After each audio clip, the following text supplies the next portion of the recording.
Bueno, pues vamos allá. Muy bien, buenas tardes, jóvenes.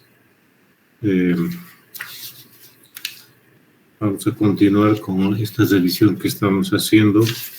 En este caso vamos a hablar de lo que es la hipertensión de causa secundaria.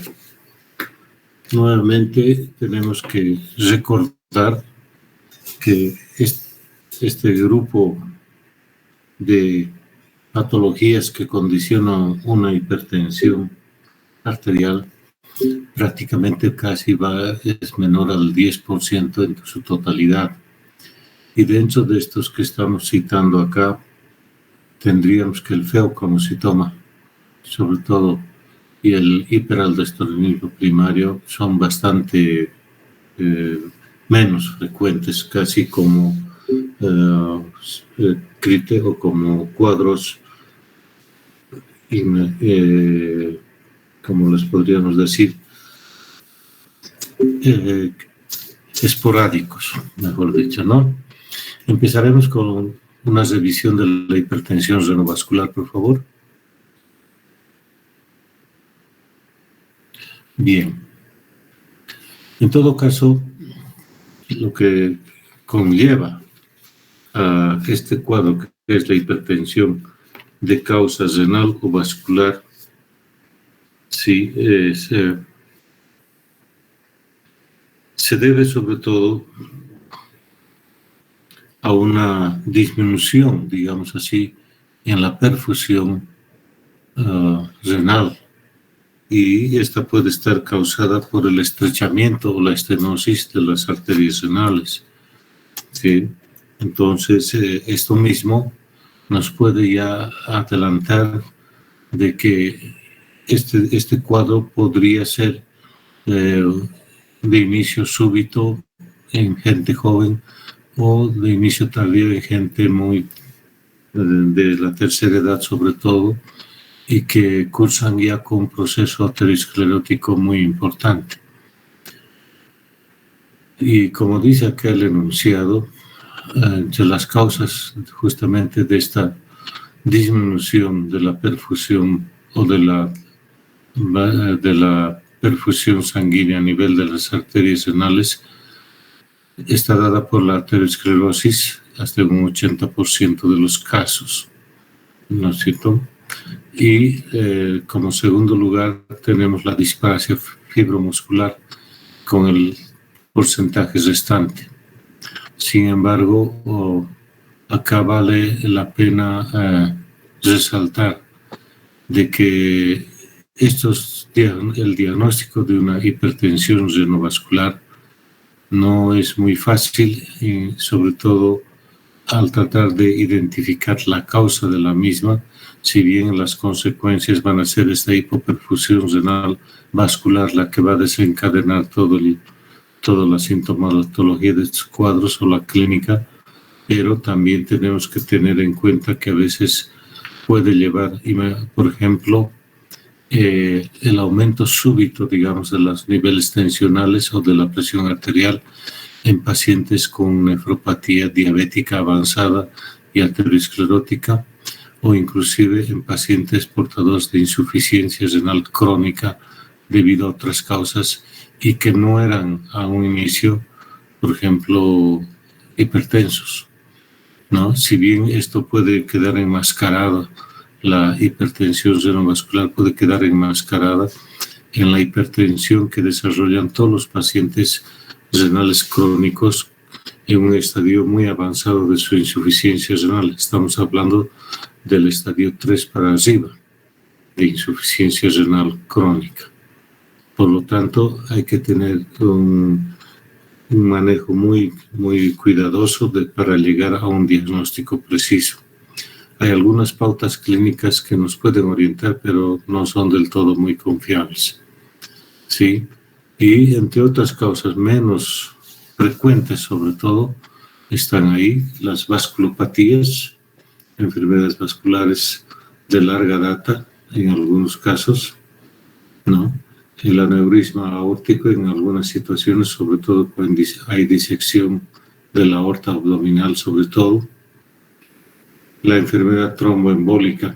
Todos sabemos que en muchos casos, si el hecho mismo de haber una agresión de la de la capa endotelial íntima de los vasos, desencadena inclusive procesos inflamatorios locales con la generación de depósitos de fibrina y lógicamente la formación de coágulos, ¿no? Por eso se habla de la enfermedad tromboembólica.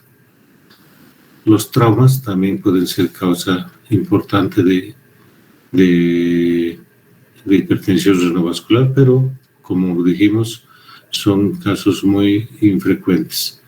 La compresión por lesiones, digamos, por compresiones externas, digamos, dentro de la cavidad abdominal misma de los vasos renales.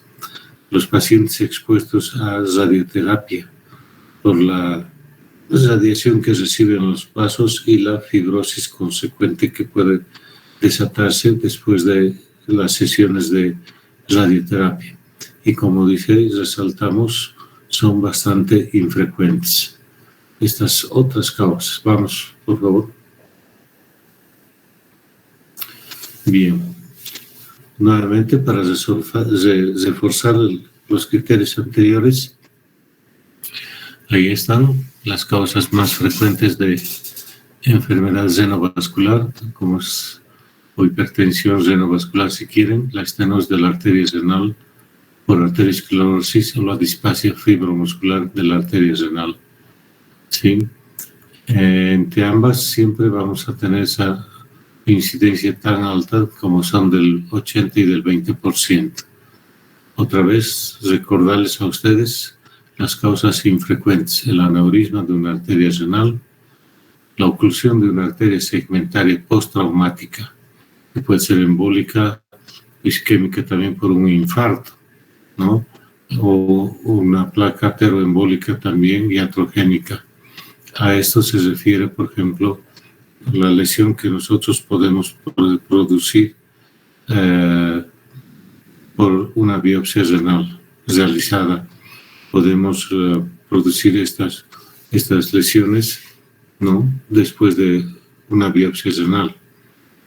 Las compresiones extrínsecas, o sea, fuera del parénquima renal, como los con tumores vecinos, procesos inflamatorios muy severos, ¿sí?, y colecciones hemáticas en algunas situaciones, ¿no?, traumáticas sobre todo.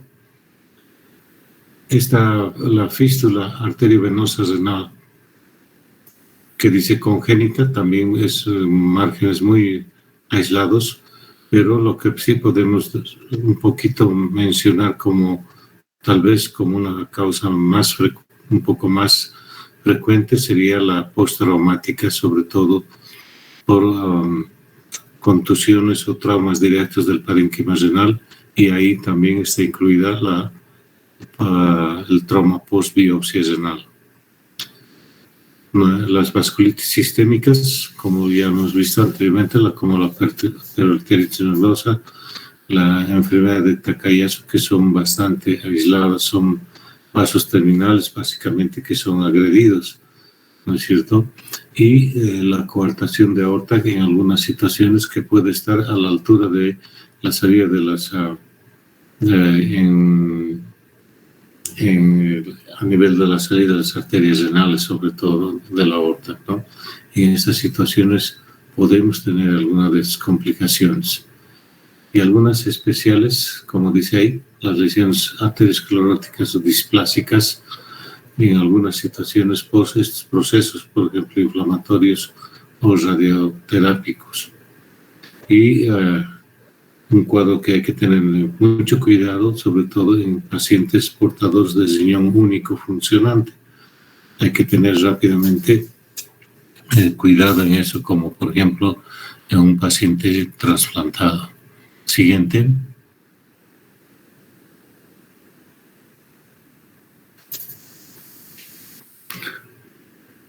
La enfermedad renovascular arteriosclerótica generalmente va a estar dada ya por un antecedente crónico en muchos casos, ¿no?, de problemas que hemos mencionado anteriormente, pero también acelerados por otros cofactores, por ejemplo,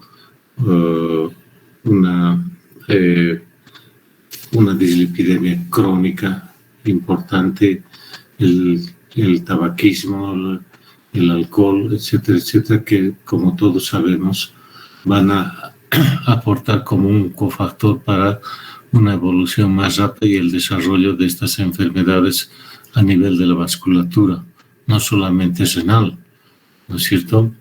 Entonces, aquí tenemos que tomar en cuenta todas estas posibilidades para poder tener este diagnóstico presuntivo de una hipertensión renovascular. La incidencia de la estenosis de la arteria renal no es igual a la prevalencia de la hipertensión vascular renal.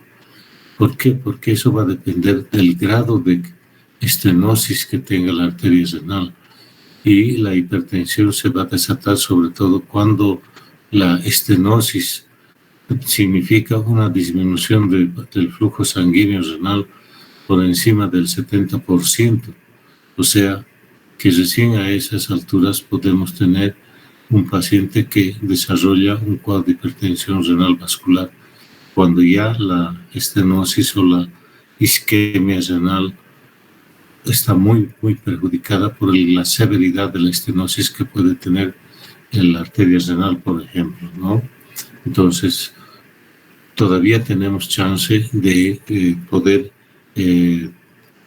acceder a un tratamiento precoz si es que el diagnóstico va a ser eso, va a ser también precoz, ¿no es cierto? No nos olvidemos que si estamos hablando de una lesión en un riñón, a nivel del vaso de un riñón, el otro riñón va inmediatamente compensar esa disminución aumentando su tasa de filtrado inicialmente. Por esa descarga, la activación del sistema renina, angiotensina, aldosterona y la estimulación del sistema nervioso simpático, ¿no? Entonces hace que el riñón normal, digamos, se vuelva hiperfiltrante. Esa es una prueba, un diagnóstico que se ha hecho después de esos trabajos de Goldblatt en 1934, cuando pinzó las arterias renal en animales, ¿no? La arteria renal de un riñón en animales, y vio estas respuestas y trasladó estos conceptos a lo que podría pasar también en el ser humano. ¿Sí?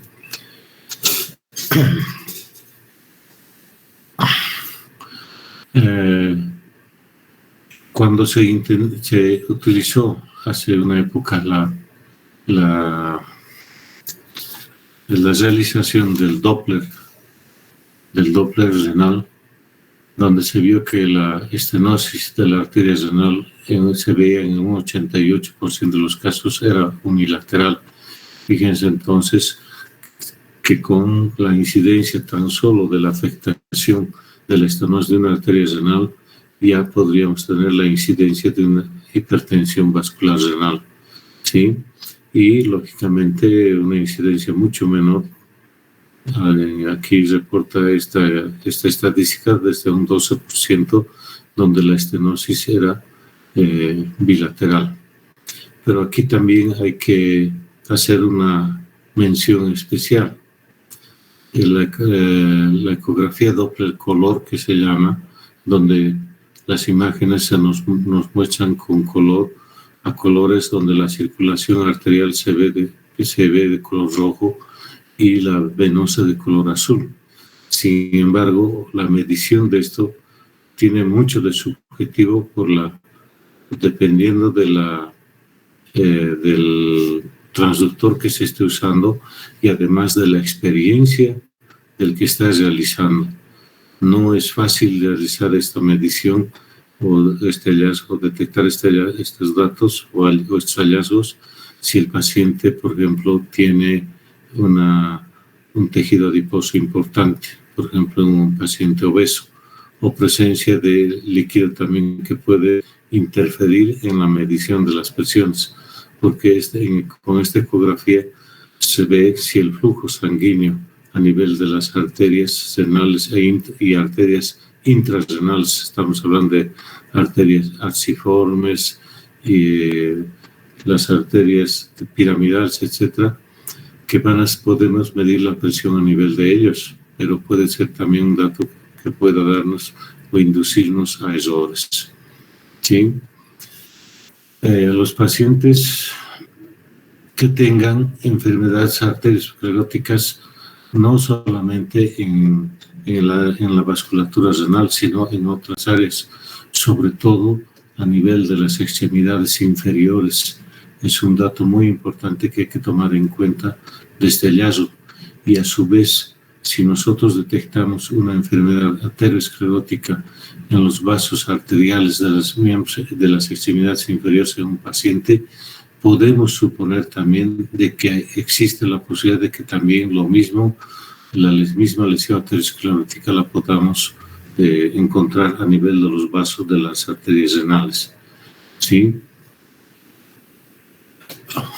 Ahora, esta estenosis, que si es mayor al 75%, como les había indicado, lógicamente va a ser, estos recuerden ustedes que esa estenosis tiene que tener una estenosis muy severa, donde prácticamente el 75% de la perfusión que debe recibir esos riñones está afectada. Entonces, lógicamente que va a ser un factor que puede acelerar, digamos así, el deterioro de la función renal en un paciente que ya tenía antecedentes de disfunción debido a otras patologías, por ejemplo, una cardiopatía insuficiente muy avanzada con una fracción de eyección muy baja, ¿no? Entonces, ya vamos a tener estos datos. Otra de las causas que también se menciona es la nefropatía isquémica, ¿sí? Esta nefropatía isquémica se refiere sobre todo a como dice ahí, procesos de falta de irrigación, por ese estenosis tan marcada de la arteria renal que el tejido renal prácticamente queda hipoperfundido y llevando a procesos isquémicos, ¿no es cierto? Hasta en un 15% de los casos, dice. Sin embargo, cuando hay estos niveles también no podemos descartar la presencia o el desarrollo o la instauración de un infarto segmentario del parénquima renal, ¿no? Es otro dato que hay que tenerlo en cuenta, que tampoco no es muy fácil de evidenciarlo con los estudios imagenológicos, excepto que hagamos una angiografía, ¿no? Donde podamos ver si el lecho del parénquima, el lecho vascular del parénquima está conservado o se ve una ausencia de vascularización en algún segmento del riñón. La displasia fibromuscular que habíamos hablado, no solamente de la parte renal, sino también de sistémica, que pueden pasar en muchos pacientes, sobre todo en las mujeres jóvenes, ¿sí? En pacientes de la raza negra y afroamericana, esta incidencia en estas mujeres no es tan baja que digamos, ¿sí? Y la sospecha es ante una hipertensión refractaria, como dice ahí, estando la presión arterial controlada con antihipertensivos y que de un momento a otro se dispare y no responda al esquema de tratamiento o haya un empeoramiento súbito, digamos así, de la función renal. Ahí tenemos que descartar este cuadro de la displasia fibromuscular, más aún si es una mujer joven. Adelante. Adelante, Joel. Bien, este es siempre en la bibliografía se sigue apuntando el modelo del riñón de Goldblatt, ¿no? Que ya les habíamos mencionado hace un momento, donde este investigador pues pinchó una de las arterias renales en animales y vio qué es lo que pasaba. Lo que pasaba era lógicamente que el riñón pinchado pues empezaba a tener procesos de hipoperfusión con activación casi inmediata del sistema renina-angiotensina, aldosterona y la producción no normal de renina en la tentativa de querer compensar esto con la acción vasoconstrictora de esto, ¿no? En la posibilidad de que se deba esta hipoperfusión a una hipotensión, digamos, ¿no? Esa sería la explicación. Entonces, esto es lo que se ocasionaría en una disminución de la perfusión renal. Aquí, con este dato, tenemos una aplicación clínica inmediata. A ver si alguno de ustedes me puede decir a qué me refiero o de qué estamos pensando, de qué se trata. Si en una aplicación clínica, ¿en qué casos nos serviría este dato de que la disminución de la perfusión renal nos lleva a la activación de estos mecanismos de control neuroendocrinos? ¿Alguien puede decir? Tal vez Yamil, Joel o alguien. A ver. Ninguno. Pues estuviéramos hablando de un paciente con depresión de volumen. Eso es lo que pasa, ¿no es cierto?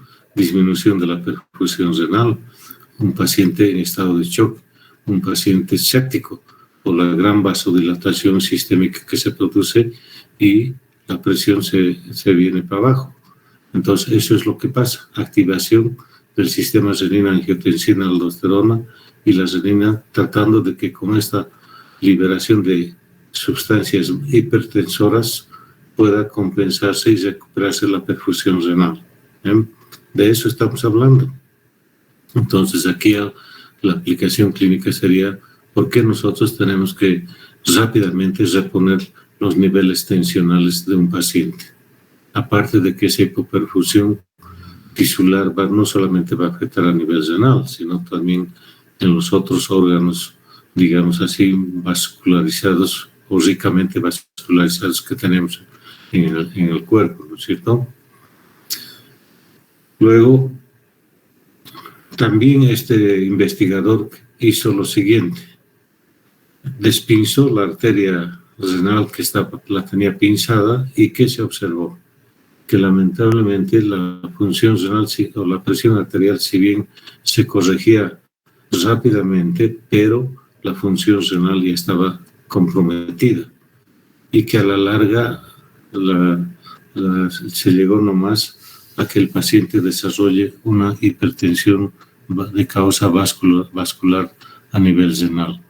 Por lo tanto, esto nos da a entender de que los procesos arterioscleróticos con niveles tensionales altos lamentablemente van a llevar a la pérdida de la función renal en un plazo mediano a largo plazo, ¿no? Eso es lo que nos quiere dar a entender este autor, y también el hecho de que el riñón al cual no se le ha pinzado su arteria renal aumenta de tamaño, recibe más flujo, aumenta su flujo plasmático e hiperfiltra en una tentativa de compensar el déficit del otro riñón. Sin embargo, ese estado de hiperfiltración va a llevar también a una hipertensión intraglomerular, ¿no es cierto? Por lo tanto, también a la larga va a llegar a lesionarse y generarse estos procesos de fibrosis de las paredes vasculares, ¿no? Igual llevándonos al deterioro de la función renal. Lógicamente, ahí están los mecanismos que habíamos mencionado anteriormente, ¿no? Aparte de la activación del sistema renina-angiotensina, la activación del sistema nervioso simpático con sus catecolaminas adrenérgicas, ¿no es cierto?, que van a aumentar la presión. Todo esto que va a llevar a la generación a nivel vascular de un estrés oxidativo, una reacción inflamatoria local, diríamos así, con la generación de radicales libres como todo proceso inflamatorio. Lógicamente, también llevándonos a la disminución de la producción de óxido nítrico, que es, ya sabemos, un buen vasodilatador intrarrenal, y aumentando sobre todo la producción de estos vasoconstrictores potentes, como son las endotelinas, ¿no? A nivel del endotelio, y en estas tres variantes, donde la endotelina 1 es la más importante, ya que creo que es la más estudiada hasta el momento, y cuya acción es a veces que alrededor de 20 a 50 veces más potente en su acción vasoconstrictora que la noradrenalina. Así que es un vasoconstrictor muy importante. Bien. Ahora, el mantenimiento de lo que decía de la presión alta intrarrenal, sí, después de haber hecho estas pruebas, también demostraron que nomás la causa de la disminución de la perfusión renal es lo que va a llevar al desarrollo de la hipertensión intrarrenal o renovascular y, lógicamente, con deterioro progresivo de la función renal. Siguiente.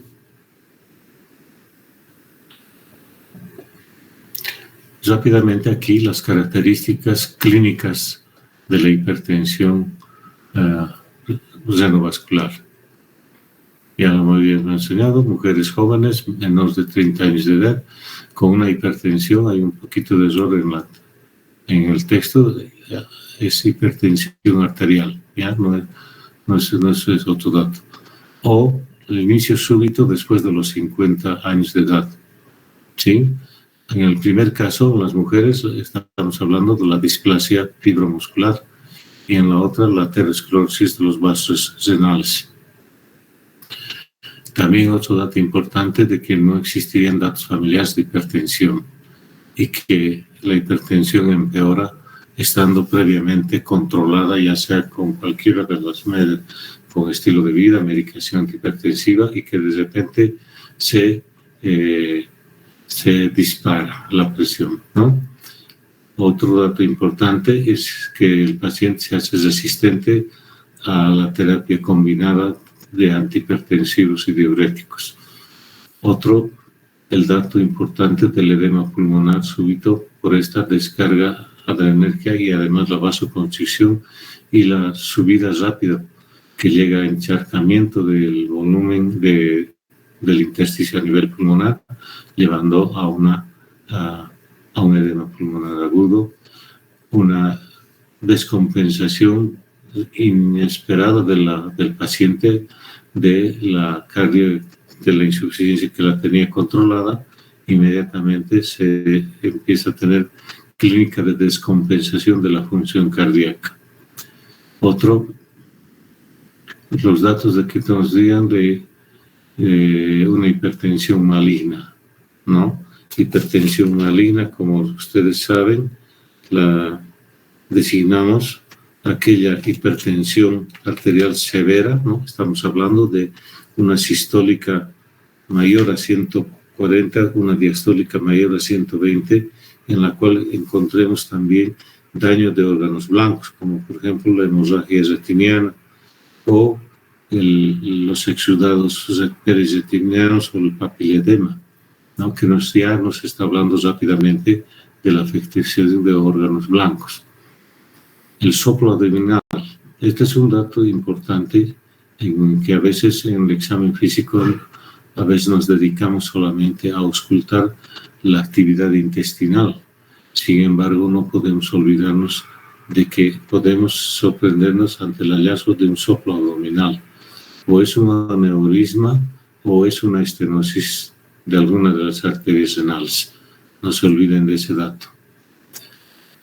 Luego, los cambios a nivel de los electrolitos, ¿sí?, que acompañan a veces a estos cuadros de instalación rápida, como es la hipopotasemia o la alcalosis metabólica, sobre todo por pérdida de potasio a nivel tubular y aumentos de tensión del cloro, ¿no es cierto?, que nos lleva a este estado de alcalosis metabólica. La creatinina sérica que aumenta. Esta es una prueba, inclusive clínica, que podemos hacer en todo paciente hipertenso, ¿no? Y este es el dato importante que nosotros debemos tomar en cuenta. Sabemos el mecanismo de acción de los inhibidores de la enzima convertidor de la angiotensina 1 en 2, ¿no es cierto? Por lo tanto, al producir una vasodilatación con el uso de estos fármacos en un paciente previamente hipertenso y con disfunción renal, inmediatamente vamos a tener esos aumentos de los niveles plasmáticos de creatinina. Segundo o tercer día ya empezamos a ver. Sin embargo, este dato no solamente es de observar en un posible paciente portador de una hipertensión renovascular, sino en pacientes que ya tienen deterioro de la función renal. Y ya les recuerdo nuevamente, ya les habíamos dicho que prácticamente cuando la tasa de filtrado está menor a 50, algunos aguantan hasta 30 ml por minuto de la tasa de filtrado, y ya están contraindicados este grupo de antihipertensivos como son los IECA y los ARA2, y hay que buscar, por ejemplo, tal vez podríamos usar todavía un bloqueador de canal de calcio, aunque por el mecanismo de acción de este grupo también podríamos llegar a la misma situación. ¿Y a qué se debe eso?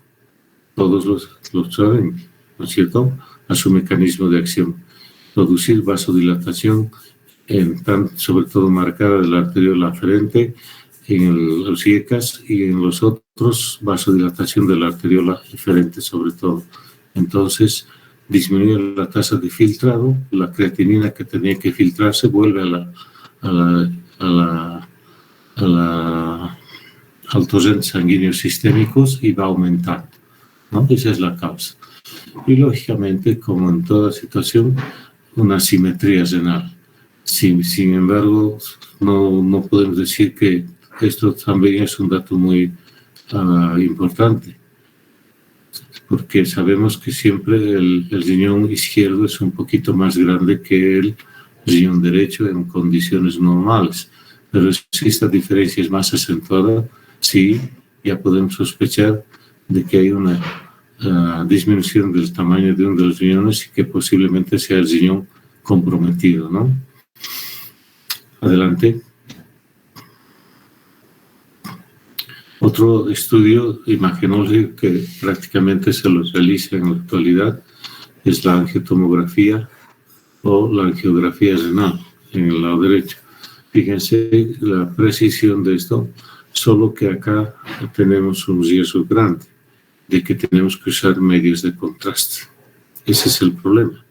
Ahora fíjense ustedes, en la imagen tomográfica izquierda vemos la aorta y el estrechamiento prácticamente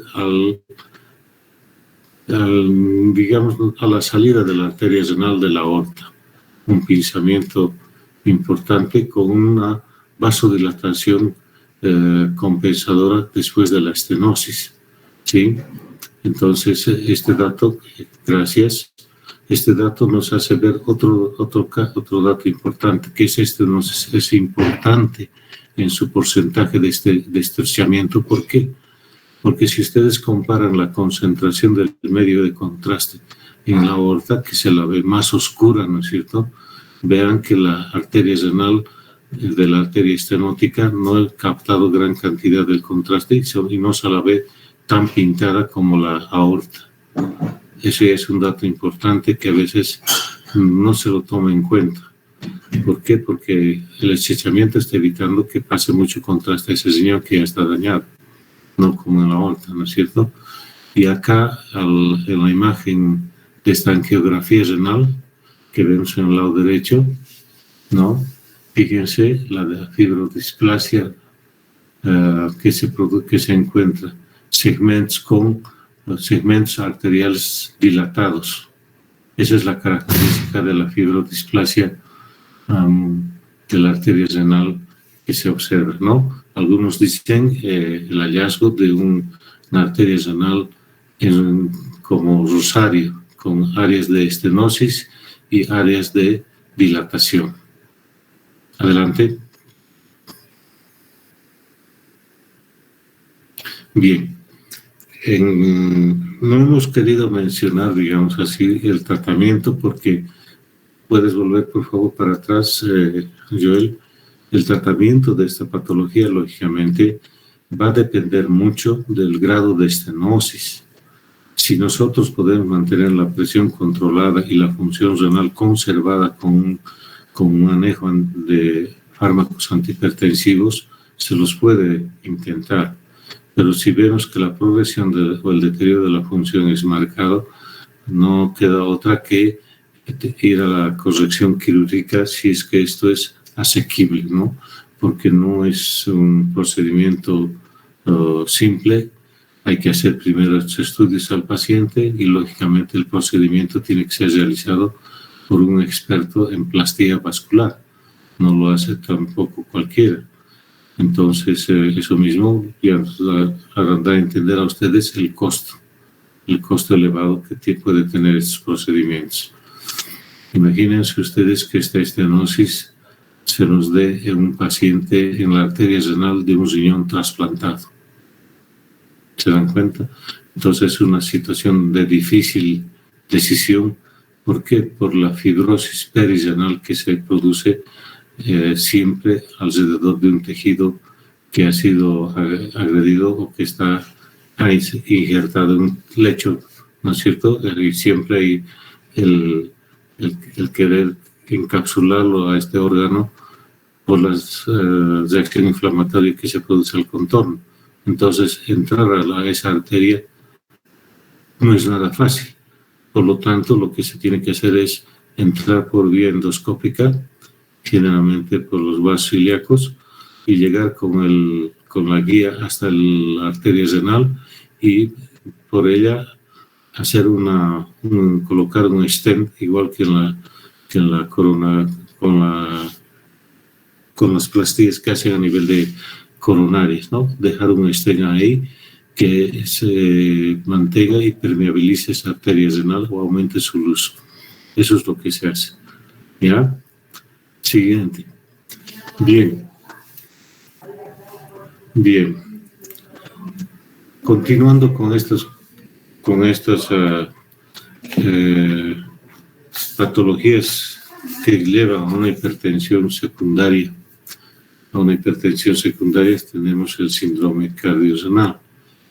Esto, lógicamente, es una descripción no muy reciente, pero en la actualidad este cuadro inclusive está llevando a que en muchas situaciones, reuniones y demás, ya se esté pensando en una subespecialidad que es el especialista o el subespecialista que cubra el manejo de este síndrome, o sea, un nefro o cardiólogo o cardionefrólogo. En algunos países ya están implementando ese tipo de subespecialidad que lógicamente nos da a entender la importancia de estos cuadros que cada vez se van a ir detectando.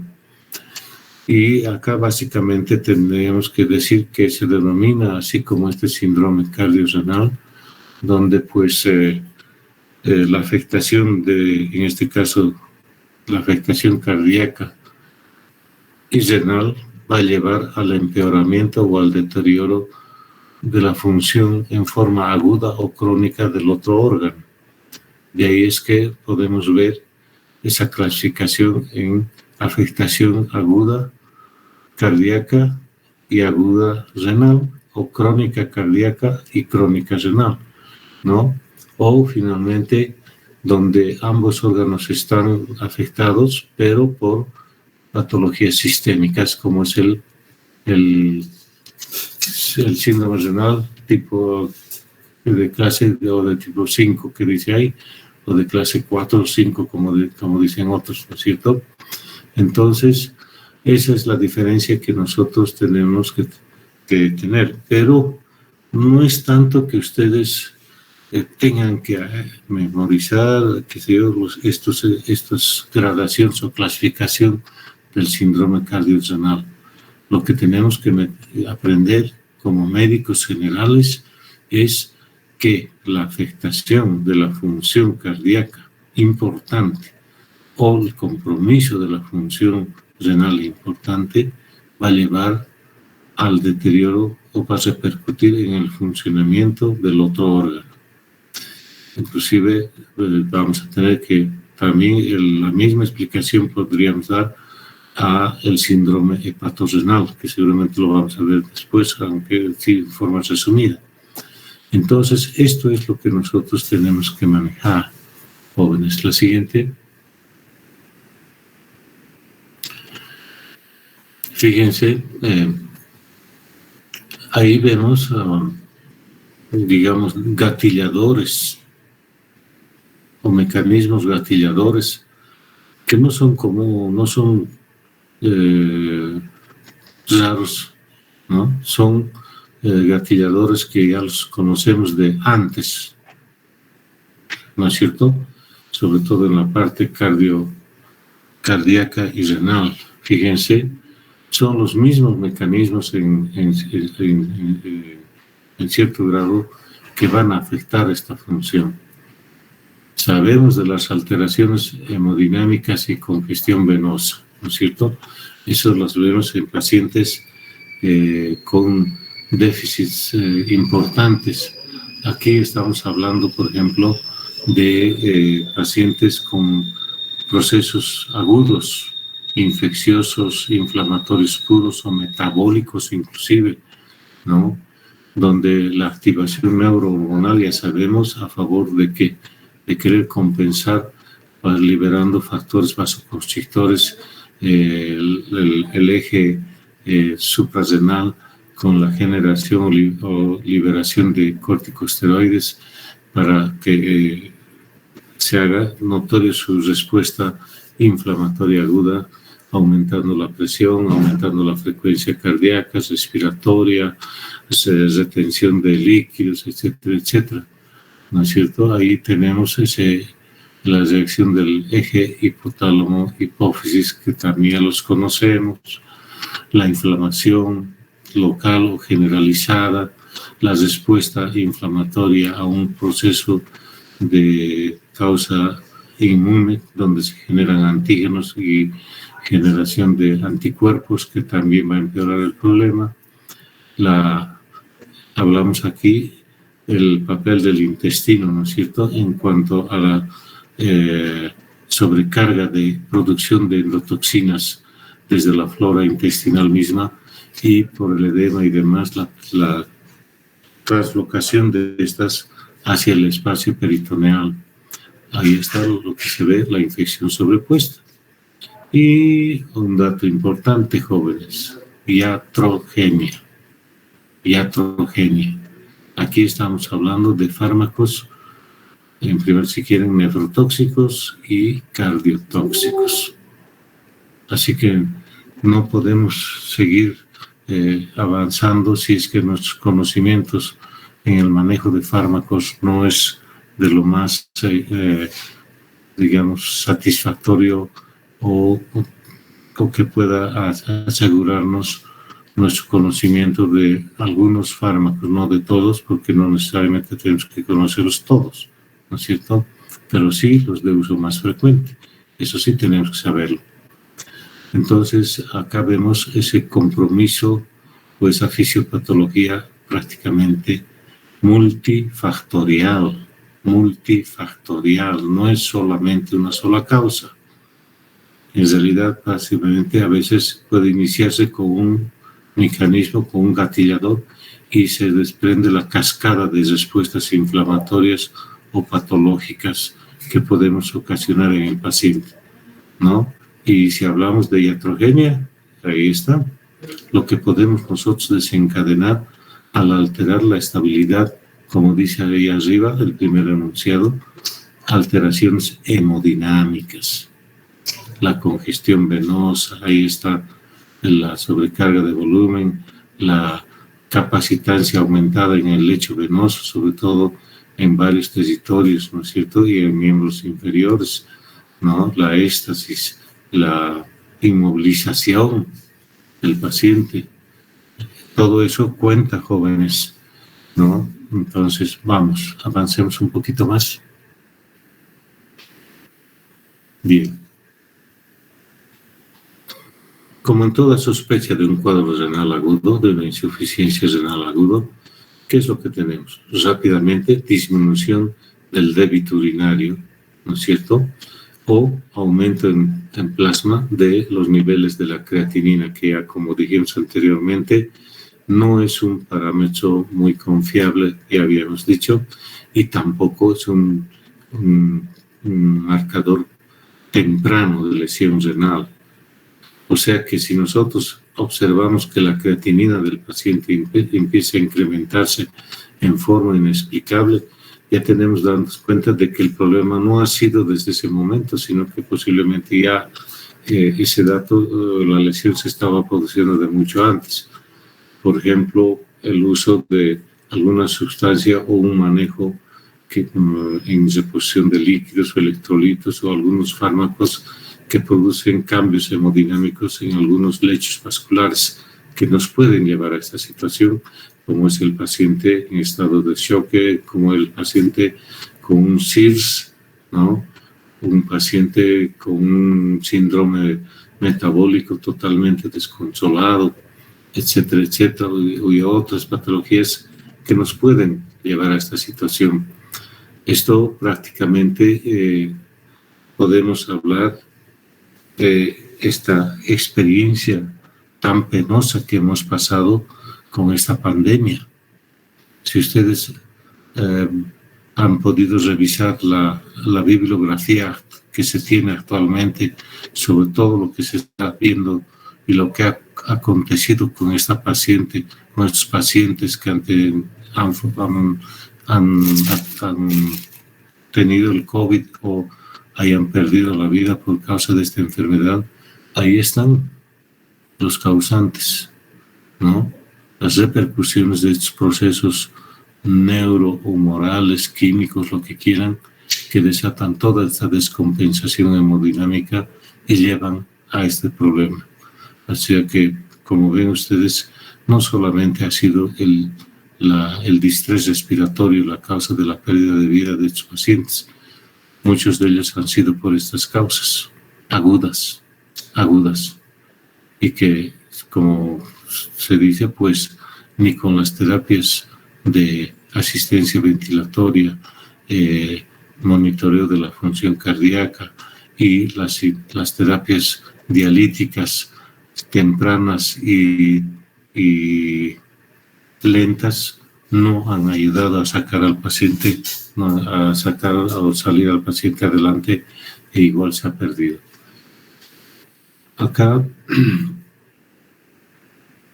es un recuadro que nos muestra algunos biomarcadores tratando de reforzar lo que habíamos dicho anteriormente, ¿no? Entonces, dentro de este grupo, por ejemplo, los que ya están siendo aplicados en algunos lugares porque ya disponen de la tecnología, el equipamiento necesario en laboratorio, está la lipocalina asociada a la gelatinasa del neutrófilo, el NGAL, el KIM1, que es una molécula de género kidney, de injuria a la arteria renal, y algunos están como acá como necrosis o lesión de la célula renal. Otro que tenemos ahí es donde está el NAC, la N-acetilbeta-desglucosamida. Sí, son los que más cercanos están a poder ser utilizados en la clínica en forma temprana. Los otros, si bien han demostrado alguna presentación precoz, sin embargo, el dosificar, el identificar y medir no son procesos fáciles, por eso es que todavía se siguen buscando. Y como en todo en medicina, cuando vemos muchos antibióticos, muchos antiinflamatorios o cualquier fármaco que tiene en su grupo bastantes componentes, quiere decir que no hemos encontrado todavía el más adecuado. Y por eso es que siguen apareciendo otros con la idea de que eso puede ser el marcador más fiable. Acá un dato que quisiera que noten es la interleucina 18. La interleucina 18. Este es una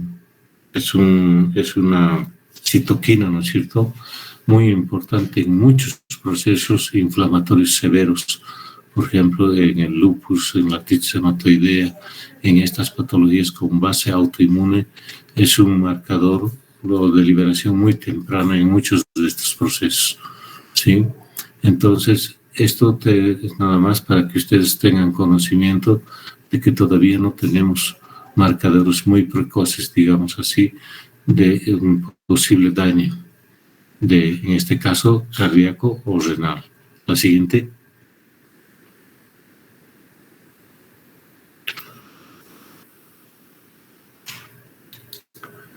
Fíjense ustedes el manejo que se hace de este grupo, de estos pacientes que para evitar que vayan al desarrollo de esta complicación que es el síndrome cardiorrenal. Otra vez, los 5 grupos de fármacos que tenemos como herramientas iniciales para el manejo en la tentativa, sobre todo, de corregir lo más rápidamente posible los defectos hemodinámicos y no esperar a que se desencadenen todos esos otros mecanismos neurohumorales que nada más a veces van a ir con un feedback positivo a empeorar el problema, ¿no es cierto? Entonces, a mayor proceso de deterioro, de inflamación, mayor secreción de mediadores y el empeoramiento y el desarrollo de la enfermedad, ¿sí? Entonces, acá, como ven, un parámetro muy simple: mantener la diuresia adecuada del paciente, el control del débito cardíaco, ¿sí?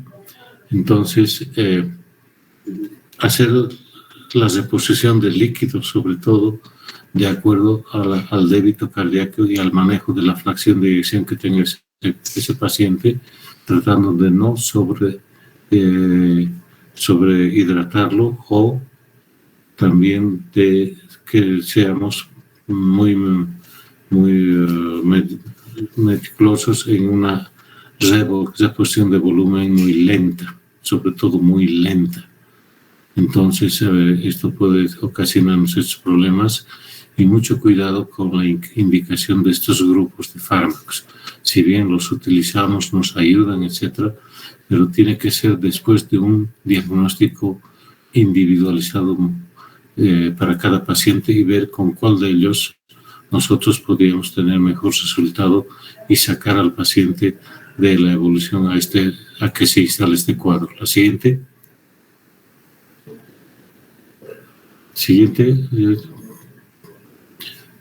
Entonces, acá empezamos a ver el tratamiento de cada uno de ellos, ¿sí?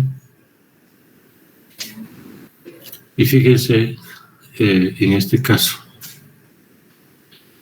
una insuficiencia cardíaca crónica asociada a un pronóstico adverso y hospitalizaciones prolongadas. Muchas veces se interna el paciente por una insuficiencia cardíaca descompensada, y no nos hemos percatado de que, además del problema del deterioro del débito cardíaco, el paciente ya está arrastrando también el deterioro de la función renal. No es raro eso, jóvenes, y ha pasado. Y a veces el cardiólogo pasa de lado, y resulta que cuando hace un control laboratorial de rutina se percata que el nitrógeno ureico había estado un poco alto, la creatinina también había aumentado, ¿no?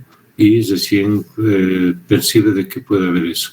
Ni qué decir de examinar un sedimento urinario, porque, como hemos dicho, el sedimento urinario es una herramienta tan simple, de bajo costo, que podemos repetirla varias veces al día, pero no la sabemos utilizar correctamente.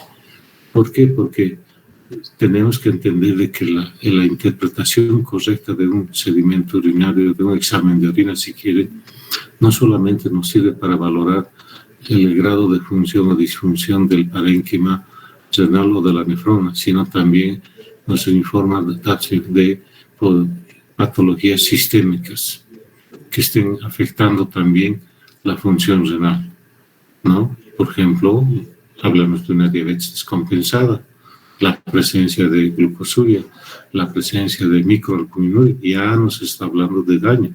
Entonces, no son herramientas muy difíciles que nosotros tenemos que saberlas manejar para poder ayudar rápidamente a nuestro paciente, ¿sí?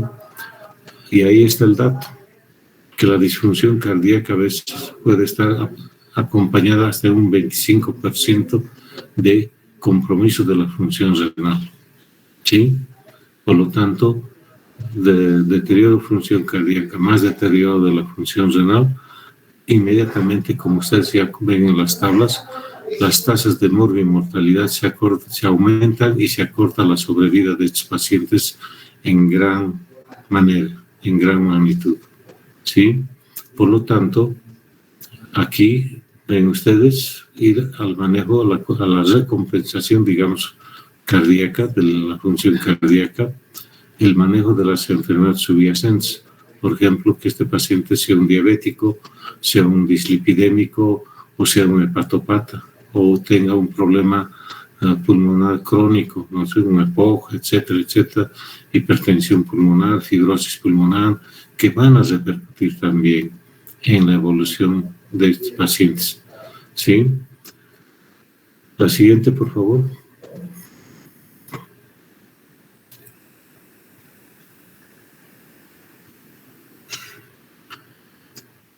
Fíjense acá, ahora nos vamos a que el daño cardíaco agudo o el daño renal agudo también va a afectar en forma aguda a la función cardíaca, ¿sí? Entonces, no podemos dejar de lado estas repercusiones en otros lechos, ¿sí? Por la disfunción renal aguda o crónica. Esto ya lo estamos conociendo cada vez más, ¿no es cierto? Hablamos de esos síndromes hepatorenal, renopulmonar, etcétera, etcétera, que cada vez vamos entendiendo que el compromiso de un órgano, de un sistema, va a repercutir en el otro. Entonces, fíjense que acá también el no recuperar rápidamente esa función renal nos va a llevar a que el grado de síndrome cardiorrenal avance en su gradación a un 3, a un 4, etc. Y donde ya prácticamente no nos es fácil manejar al paciente y vamos a tener que estar echando mano a terapias alternativas, ¿no? En la tentativa de querer recuperar hasta cierto grado su estabilidad hemodinámica, que sabemos ya no va a ser como en un grado inicial. A veces ya no podemos regresar para atrás en muchos casos, ¿no? Ahora, algunos factores predisponentes que a veces no tomamos en cuenta. Fíjense ustedes, el uso de contrastes, medios de contraste, que van a precipitar o inclusive ser los causantes, ¿no?, de una disfunción renal aguda. Esto, sobre todo, en la actualidad, porque vemos que los procedimientos invasivos como la cirugía cardíaca ya casi se están haciendo de rutina. Entonces, fíjense el riesgo de llevar a estos pacientes a un deterioro agudo de la función renal.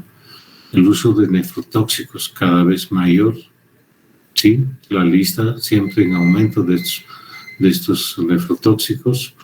Ahí está la cirugía cardíaca o la cirugía mayor. Rhabdomiolisis, uropatía obstructiva, bueno, pero no, antes que eso tendríamos que poner tal vez a las glomerulopatías y a las infecciones intersticiales crónicas, como es la pielonefritis o la infección urinaria crónica, por ejemplo, ¿no? Y otra vez hay que hacer una monitorización hemodinámica en lo más rápido que podamos hacerlo, ¿sí? Tratando de revertir rápidamente la falla renal aguda antes de que se instale la lesión a nivel, sobre todo, del parénquima y en el túbulo, sobre todo, ¿no? Y, lógicamente, ir a la enfermedad de base. ¿Qué es lo que ha hecho que se descompense la función renal o se venga para abajo o la función cardíaca? Entonces será una infección, será un abandono del tratamiento, será otra patología que se ha sobreañadido a los problemas que ya tenía el paciente. Eso es lo que tenemos que detectar en estos pacientes. Siguiente.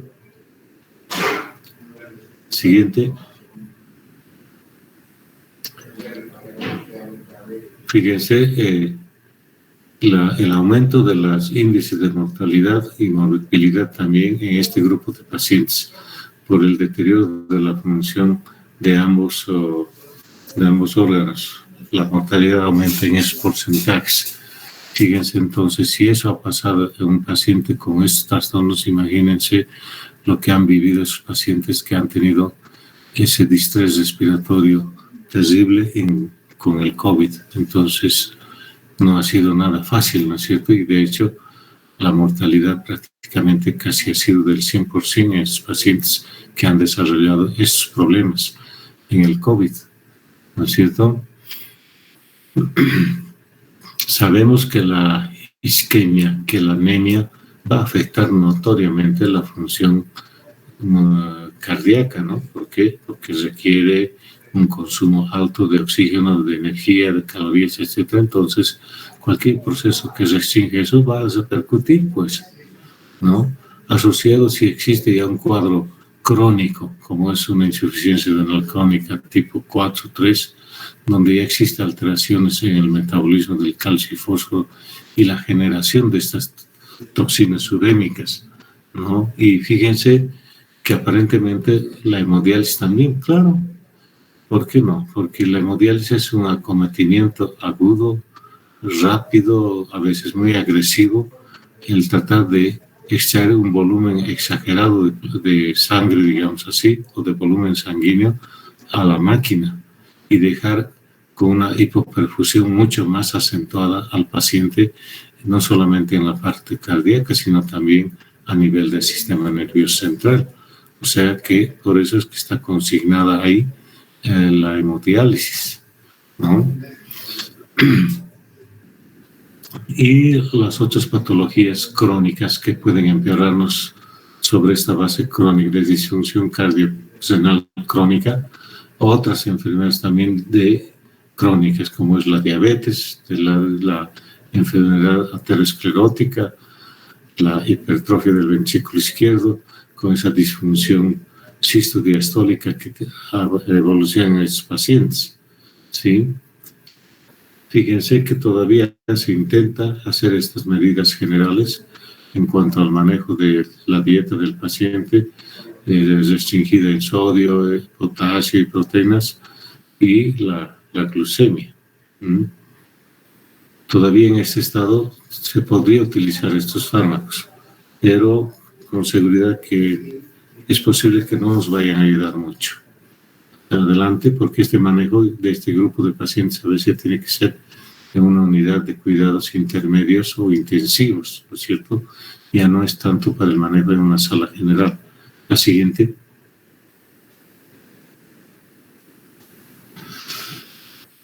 Y aquí lo que vamos a tener también bastante, el daño crónico de estas dos funciones cardíacas por enfermedades sistémicas, ¿no es cierto? Y ahí está. Ahí está. Perdón. Entonces está todas las patologías sistémicas que van a producir un estado hipercatabólico o de balance inflamatorio positivo, por ejemplo, un catabolismo positivo que es la causante del desarrollo de una enfermedad, y ahí están todas estas componentes, la reacción inflamatoria, la generación de toxinas, la vasodilatación generalmente venosa en muchos lechos, ¿no es cierto?, que se produce tratando de querer retener volumen, pero lo único es el perjuicio, y el edema, la fuga y acumulación de volumen en el tercer espacio, como hemos visto en todo paciente en estado de shock o en estado séptico, ¿sí? Otra vez, el tratamiento va dirigido a tratar de rescatar en lo posible o mantener esa función renal y cardíaca residual, digamos así, en este tipo de pacientes. Como ven ahí, corregir rápidamente la hipotensión, dice, la reposición de volumen, fármacos sinotrópicos sobre todo, y algunos vasopresores que sean necesarios, ¿sí? Y fíjense ustedes en la última línea, la hemofiltración veno-venosa continua, ¿sí?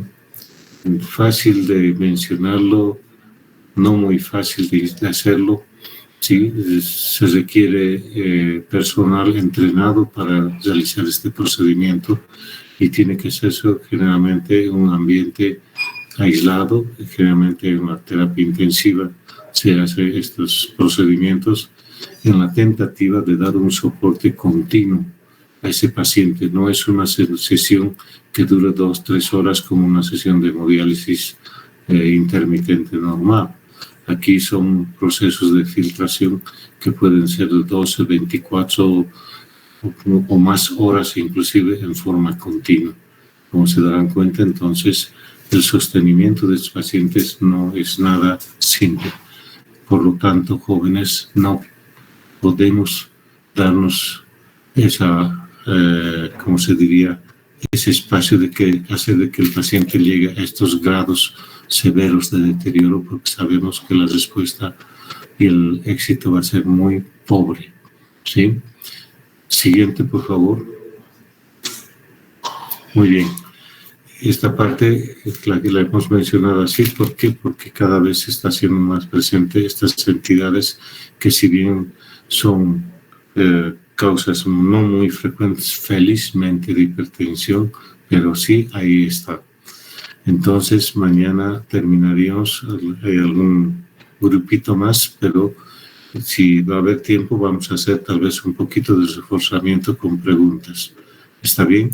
Muy bien, jóvenes, nos vemos mañana entonces para concluir esta parte de la temática que nos ha tocado desarrollar con ustedes, ¿sí? Les agradezco, espero, ahora sí, perdón, antes de irnos, si existe alguna pregunta.